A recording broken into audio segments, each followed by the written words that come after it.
Morning, boys and girls. It's a lovely sunny Monday morning here in England, and I've had this idea of getting into the King's Gambit under my skin for a little while.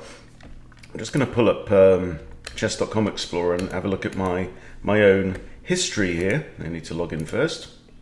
Now, the King's Gambit, it's really weird because I'm starting to feel like, well, why haven't I played this a bunch before, right? Because it seems to be right up my alley. So the King's Gambit is e4, e5, so you're playing with the white pieces, obviously, right? And then you play f4. Now, on chess.com, I have played this 52 times, and I haven't done very well. I have not done very well, with 48% win rate. That's in all games. If I look at Rapid, I've played it 3 times and won them all, right? So I've played it in Blitz and sucked. I played it in Rapid, I won 3 times. It's actually my most successful follow-up to e4, e5. Now, how about when I faced it? How about if I go as black, all games, and then f4? Check this out, guys. Check this out. 41 games I have faced the King's Gambit, and I've won 29%. Right? So, in fact, it is also the deadliest response to e4, e5 that's been played against me in all games. Let's check out Rapid. How many times have I faced it in Rapid? 21 times, and I've won 29%. Right? So that's equal to d3 as the most horrible follow-up. So what I thought we would do, I'll just flick back over to Lichess Explorer, is I want to start my journey exploring the King's Gambit. So, and I thought maybe we could do this together. So I'm not going to start building theory right now. I could go on to Chessable and I could create my own King's Gambit training course. But the first step of that could be, I'm gonna stick Stockfish on as well, just for shits and giggles. The first step should be to build a PGN of the most common lines, and then you can take that PGN, you can import the whole thing into Chessable in one go, which is probably what I'll do. Okay, so let's set our stuff to Rapid only. I'll go at, like, you know, my own kind of ratings. I'm going to set it to 1800, 2000, 2200, which is, you know, where I want to progress. I think I'm like 1800 Rapid on Lichess, 1650 on chess.com, because Lichess scores higher than chess.com, so you have to adjust it down by about 15-20%. Okay, so here we have the King's Gambit, e4, e5, and f4. So just to start with, what is the point? What is the, yeah, Walter, what's your point? Here's my point, dude. Okay, what is the point of this move? And if you can't answer that, you shouldn't be playing an opening, right?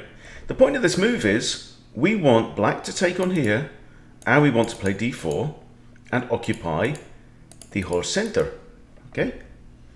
And in fact, e takes d4 is, sorry, e takes f4 is by far the most common move, 675,000.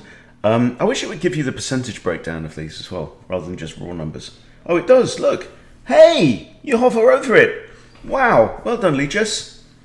52% of the time, they will just take, because it's like a free pawn.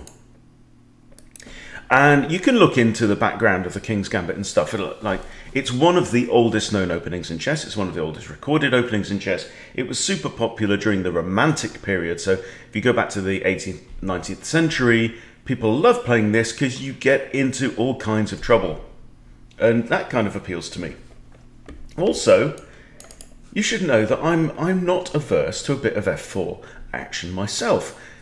What does this remind us of? Imagine a knight is here. It's like the Vienna Gambit. In fact, let's say that black played this. Check out where we are. We're in the Vienna Gambit. Well, well, well. Bugger me, right? So, I mean, I don't know, is that move played? Knight f6. It's been played 14,000 times. 1.2% of the time, they will play that. And check this out, right? Let's look at these numbers. D5 is the D5 and bishop C5 are the highest scoring responses. So D5, this is like a counter gambit. This is the Falkbeer counter gambit. Yeah, it's the there's another one, isn't there, against the Queen's gambit where you get the same position, 2 pawns against 2 pawns. It's the Albin counter gambit. The Albin counter gambit is this one, I believe, Queen's gambit, and then E5. Yes, that's the Albin, right? But this is like the mirror image of that in response to the King's gambit, just so you know. So that actually plays quite well. So we're going to need to learn that. In fact, okay. So I noticed that the PGN thing at the bottom is already building all these different variations. So I'm going to come here and let's explore this, right? So this we know. But this is weird, right? Hang on. Oh yes, okay, so it's black to go, and I know exactly where I am here. We are well into Vienna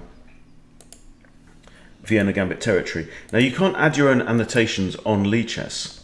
So what you could do, but I do like the way that Lichess arranges the different branches of the PGN, is better than the way that chess.com does it, but chess.com allows you to add your annotations.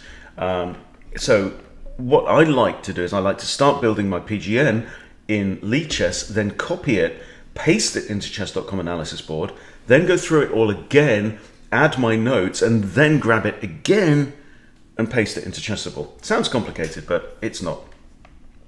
Right, so we know where we are here. We know we're in Vienna here. That's absolutely fine. So we don't need to worry about this. Right, let's go back. What are the most common responses that you will get?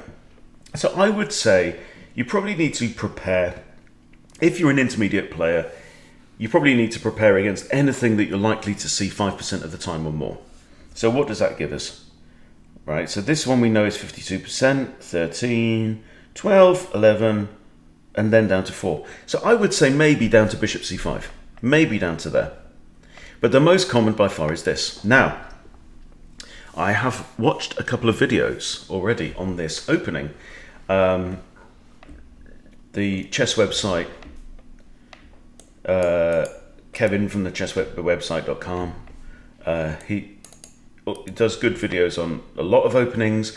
I haven't checked out Derek Kelly on chessopenings.com, but I have watched a couple of videos from Simon Williams. I just get on with Simon's approach and his style.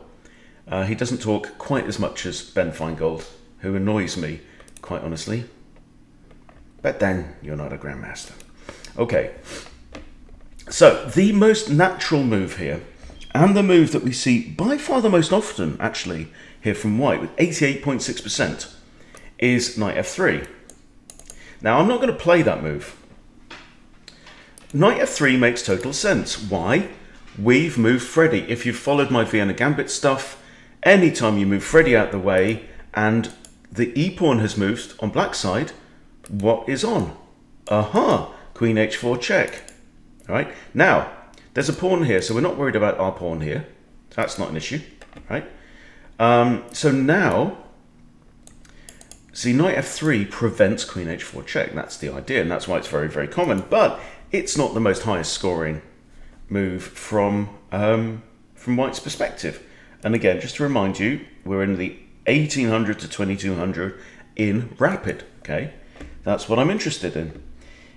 So knight f3, by far the most common, with 88.6% of plays here. Scores 52% for White, so it ain't bad. All right, White is getting ready to occupy the center, maybe develop rapidly, recapture this pawn at some point at his leisure. So knight f3 is very common. It prevents that move, but in actual fact, you don't have to worry about this at all. All right. Bishop to c4. Okay. has been played just under 10% of the time, but it scores 55% against 52 here. Another one that scores 56% is knight c3, which is interesting. But that's been played, that's really marginal. That's 0.3% of the time. So we can discount that, probably discount that. The reason I'm going to play this is the same reason that Simon Williams said that he would play that. Stockfish isn't overly impressed. It says black slightly better here, but we're not playing against Stockfishers, right? Bobby Fischer preferred this move. If it's good enough for Fischer, and it's good enough for the Ginger GM, it's good enough for me. So the idea here is you really are just inviting black to go, hey, you dummy, you just did this, and now your king is exposed, and of course you can't play g3. You play g3, fg3, you can't recapture because queen takes rook. Okay, so what do? You do what it says here, king g1. 98.7% of the time, g3 is dumb, and it says you'll just get spanked, which you deserve to. King e2 has been played a few times, but that's better for black. King f1 is the move. And actually, king f1 ain't bad. King f1 is not a bad thing here, because you've got a bishop out on the board, you've got 1 pawn in the center, you're about to have 2. You're going to play knight f3 at some point, kick the queen with tempo. What's black got?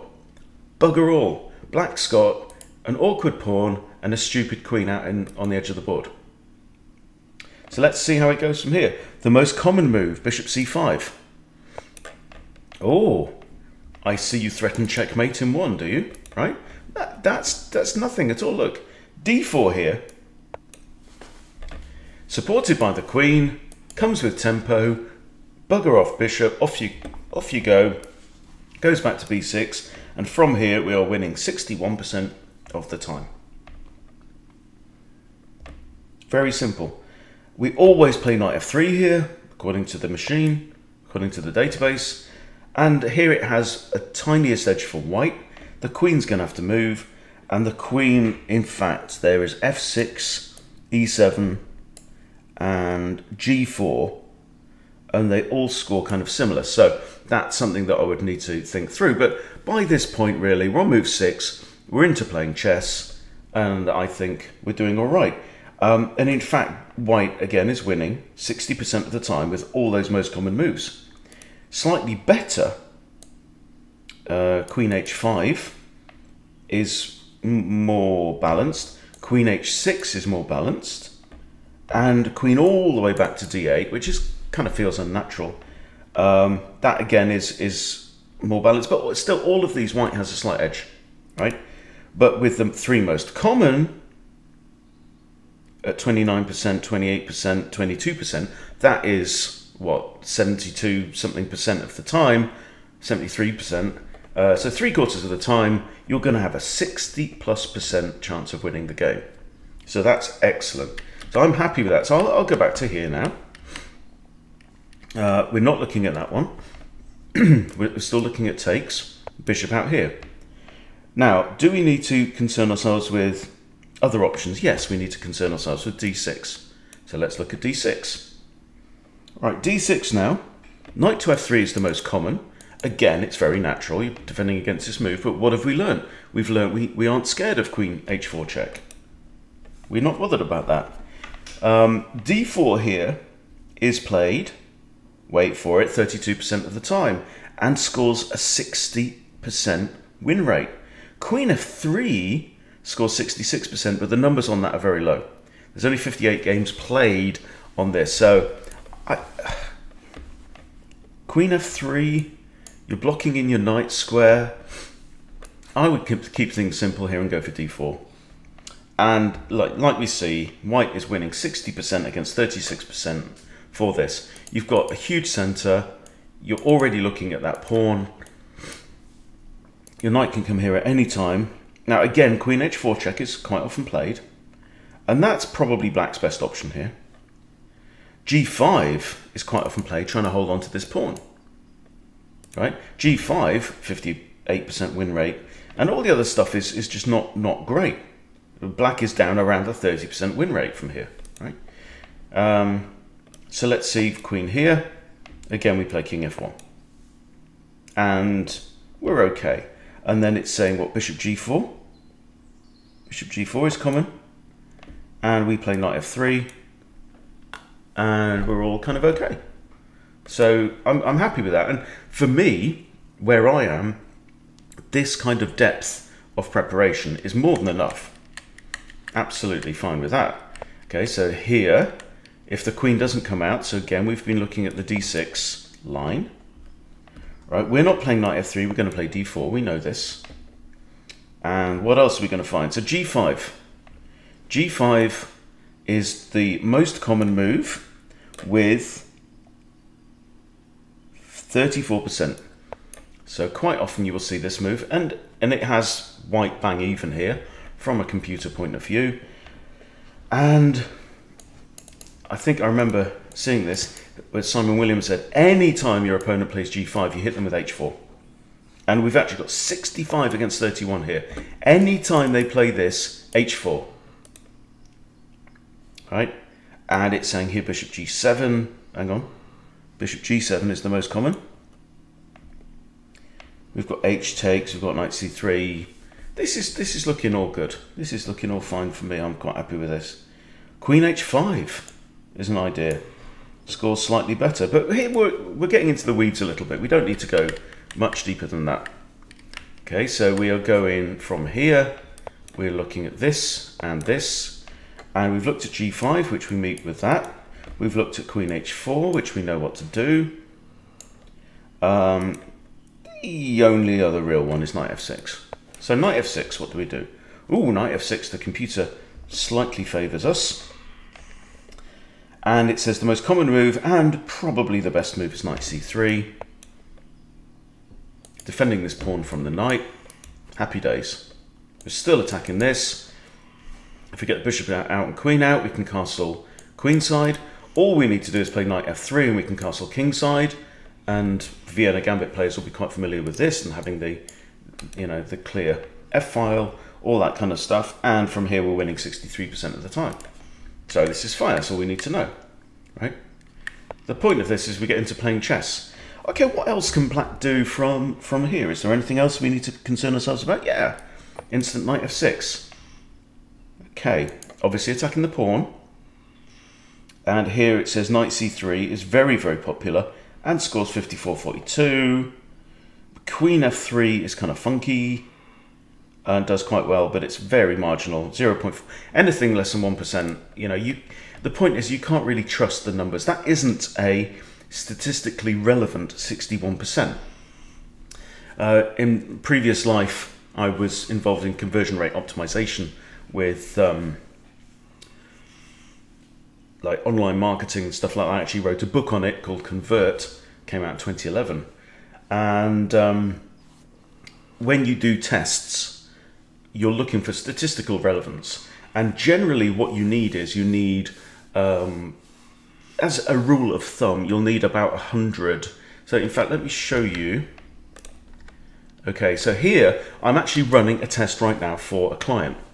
And we've got a online A/B test calculator, right? And I mean, this is not related to chess, but it's interesting. Okay, so you put how many times was the test run. So in this case, it's how many people visited the website. And what we're testing is two different approaches to the chat. So what's going to make people more likely to click on the on-site chat, and what's going to make people more likely to engage with it and generate a record. So our default here, we had 6,525 participants and 97 conversions, and that's relevant, okay? And here, for the alternative that we tested, 2097 participants and 19 conversions.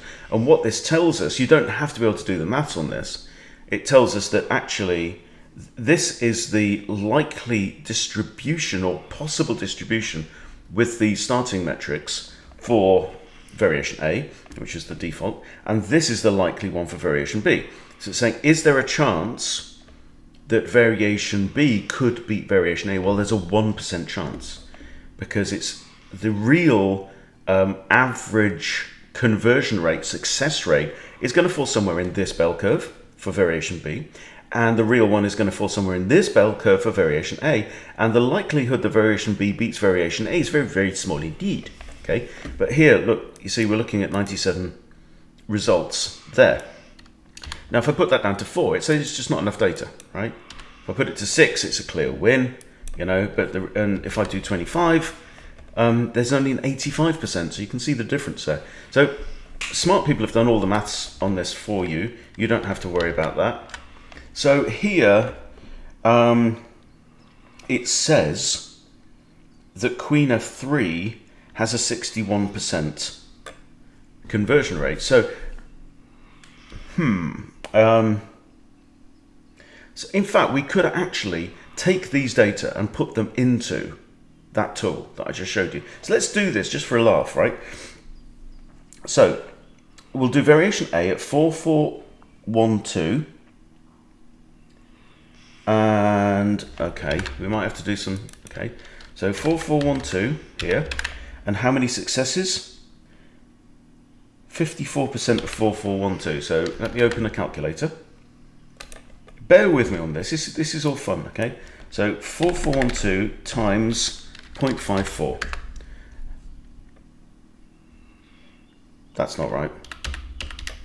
4412 times 0.54 is 2382. Okay, so let's go back to our thing. Okay, 2382, and we know this is going to be hugely statistically relevant because we've got loads and loads of conversions. This is going to give us an absolute result, guaranteed. Back to here, and we're kind of interested in Queen F3, right? But we've only had 31 tests and 61. So what's so 31 times 0.61 is 18. So we'll call it 19, right? So 31, 19 successes. There's only an 80% chance. Hang on, there's an 80% chance of variation B has a higher conversion rate.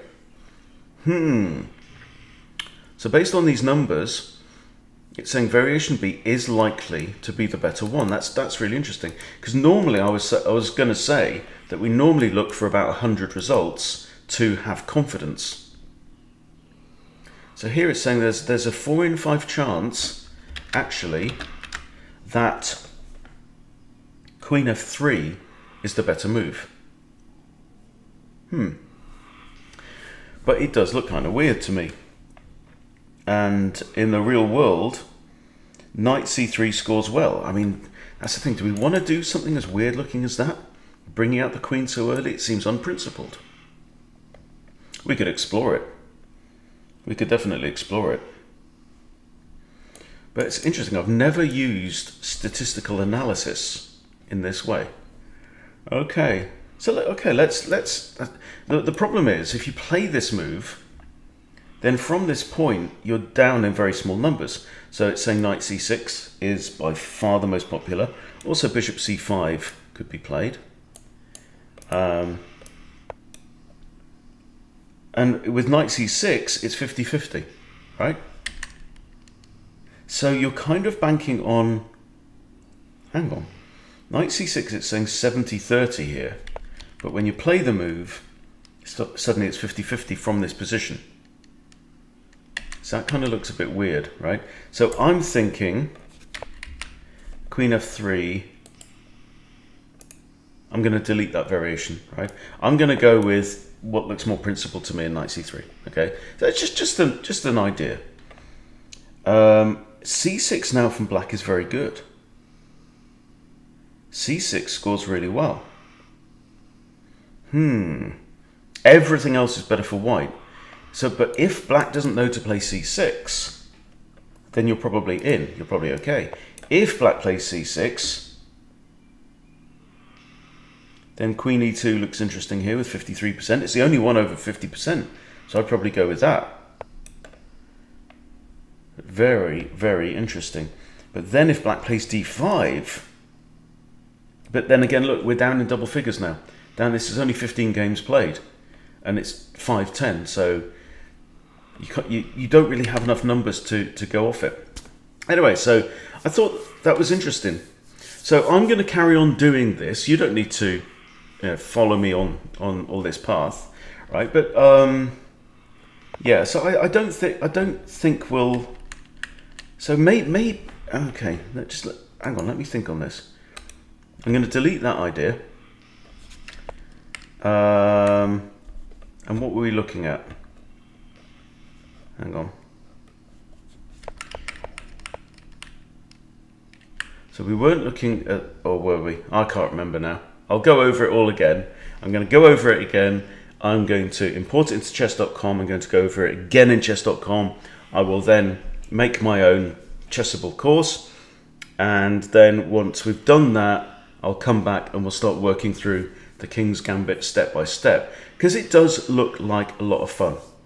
I like, personally, for me personally as a player, I like living dangerously. I like opening the board. I like the fact that I'm tempting my opponent to throw their queen out into the board, you know, and creating these exciting, dangerous, edgy situations. And I know from painful experience that I've been on the absolute wrong side of the King's Gambit on several occasions myself, like we saw in the Explorer. I have a very poor record against this, so there will be some very easy traps I know that black can fall into, including, you know, for example, the queen coming out. If you play too passively, you can fall for these ideas, you know, even lose the rook. I know personally that I've done that. So I mean, I personally fear the King's Gambit, and a lot of players do fear the King's Gambit at a lot of levels. So there we go. The journey, boys and girls, starts here. Join me for a deep dive into a new, spicy, gambity opening. All right, follow me from here. It's going to be fun. See you soon.